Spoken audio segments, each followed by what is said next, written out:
What's up, everybody? How's it going?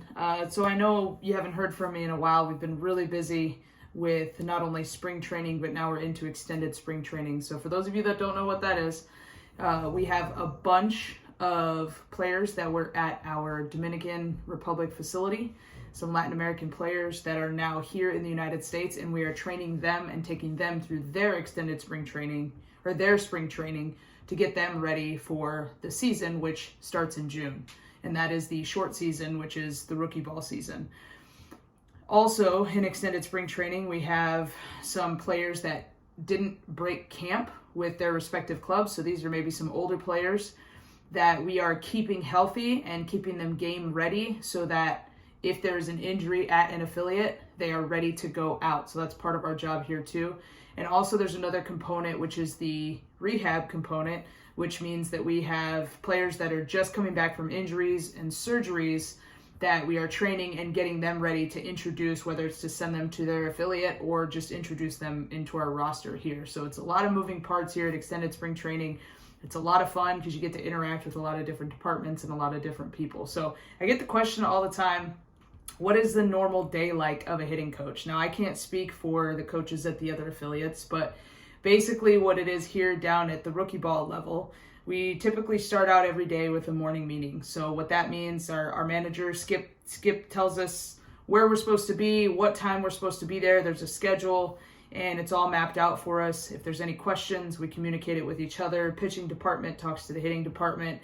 Hitting department talks to anywhere from the strength and conditioning staff to the training staff. We basically communicate who's healthy, who's going to be on the field, and what we're supposed to be doing for the day.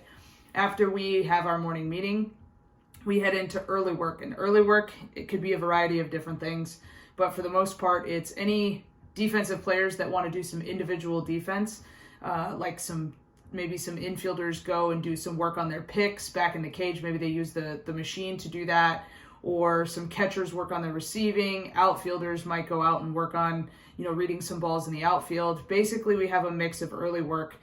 Then we head into the cage work. Now, the cage work is anywhere from 30 to 45 minutes, and it's basically where every hitter goes through their hitting routine. Now, I'm going to make a bunch of different videos talking about hitting routine and how to develop one, but basically our hitters go through their routine. We maybe do some overhand arm action.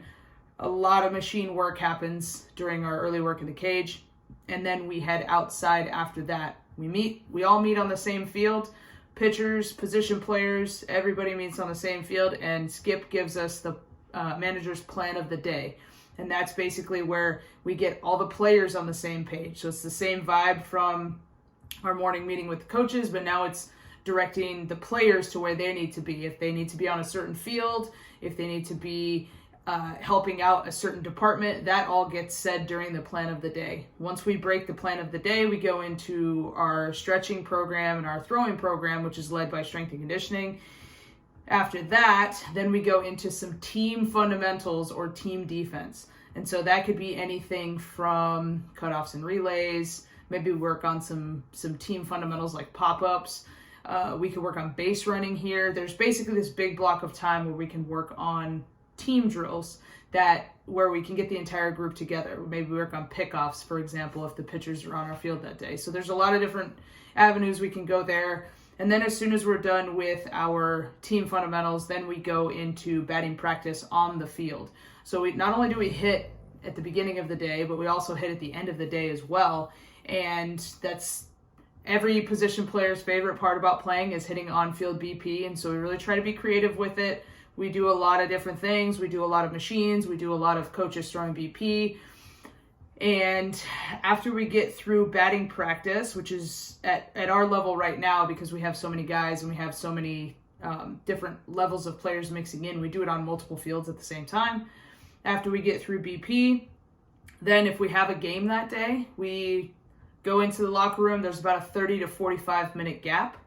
And where the players will, maybe they want to shower before the game, they can change their clothes, they can get something to eat, they can listen to music. It's just basically their time to have to kind of chill and decompress. And then if we have a game that's at home, we'll head out to the field If the game is away, the practice day is probably going to be a little bit shorter. There's probably going to be less on-field activity, and our cage time is going to get shortened a little bit. We might even scrap BP depending on what kind of day it is. And then we head on the bus and we go out to the game. So one of the things that people are always so surprised to learn about at this level is that we actually will run basically a full practice before we play a game. And we'll run through an entire day. And even after, especially down here, even after our guys play a game, they still have to go in and get their strength and conditioning and their lifting program in. So this really is a full-time job for these players, and they work their butts off. They work their tails off 100%. It's really fun to watch their progress, especially at the level I'm at, which is the rookie ball level, because you can see how beneficial strength and conditioning is at getting these guys bigger, stronger, faster. And so it's a lot of work. It's a lot of work thrown into one day. If we want to have some meetings with players and we want to talk about maybe some swing changes, or we want to talk about some video or their at-bats from the day before, we have to sprinkle some of those in. If we want to use some extra technology, we have to sprinkle that in through the day, and it becomes very challenging. But that's basically the day-to-day life of a hitting coach at the complex level. And I love it. I love every minute of it. So happy that you got to see what we do.